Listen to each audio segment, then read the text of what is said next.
Bonjour. Officiellement, l'Arabie saoudite et l'État d'Israël n'ont pas de relations diplomatiques. Et ceci en raison évidemment de l'expulsion des habitants palestiniens d'Israël en 1948, la Nakba. Cependant, la réalité est assez différente. En effet, d'abord en 1945, le président des États-Unis, Roosevelt, avait convoqué Ibn Saoud pour des discussions à propos du futur État d'Israël. Ce sont les discussions du Quincy.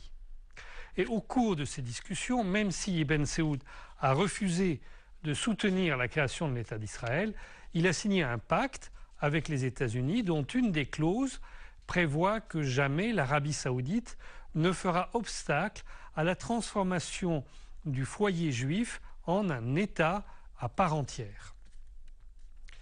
Et puis les choses ont évolué, surtout en 2008-2009.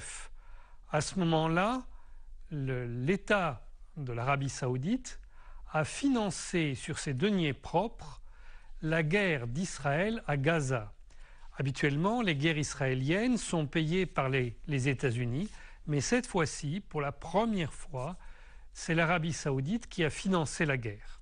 Et plus tard, en 2013, les Israéliens et les Saoudiens ont organisé ensemble, avec l'aide de l'ineffable Jeffrey Feltman, un conseil de coopération commun. En fait, ils ont réuni le Conseil de défense du Golfe et le président Shimon Peres s'est exprimé via un système vidéo pour discuter avec les ministres de la Défense des 29 États membres de ce Conseil. Alors, ils ne parlaient pas directement les uns avec les autres, il y avait Torger Rød-Larsen qui servait d'intermédiaire, mais de fait, le président Shimon Peres a participé à cette réunion.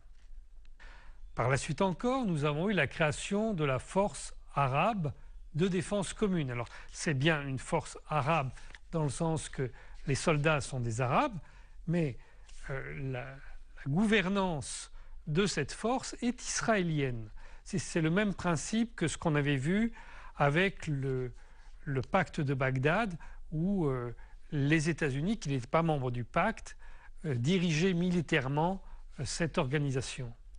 Eh bien là, la force arabe commune a un état-major qui est installé au Somaliland. C'est un État non reconnu mais contrôlé par Israël. Depuis ce Somaliland, le gouvernement israélien mène avec l'Arabie saoudite la guerre au Yémen. Alors tout ça pourquoi? Parce que au Yémen et également dans la Corne de l'Afrique, l'État d'Israël et l'Arabie saoudite ont conclu un accord qu'ils ont d'ailleurs exposé au Council on Foreign Relations à Washington. Ils ont conclu un accord pour exploiter à l'avenir les ressources pétrolières et gazières du Yémen et de la Corne de l'Afrique. Et puis vont aussi construire différents ponts dans cette région, dont un qui a nécessité, vous le savez, la cession d'îles égyptiennes.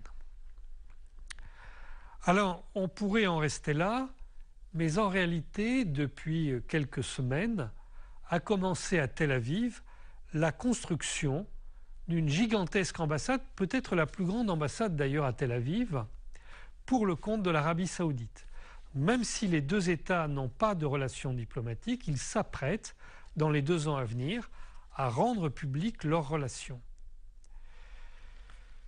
Le gouvernement saoudien a déjà désigné qui serait le prochain ambassadeur. Ce sera le prince Walid bin Talal. On doit comprendre qu'à partir de ce moment-là, plusieurs États arabes auront des relations officielles ou officieuses avec Israël, puisque vous avez déjà le Maroc, qui est partiellement gouverné par les Israéliens. Vous avez l'Égypte et la Jordanie qui ont conclu un traité de paix avec les Israéliens. Vous avez le Soudan du Sud et la région autonome du Kurdistan irakien qui sont partiellement contrôlés par les Israéliens.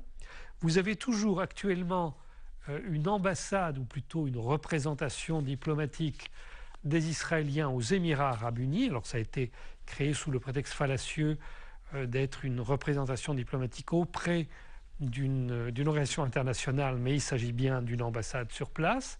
Et il va y avoir cette ambassade de l'Arabie saoudite à Tel Aviv. C'est une chose d'autant plus importante qu'Israël et l'Arabie saoudite sont les deux seuls États nucléaires de cette région.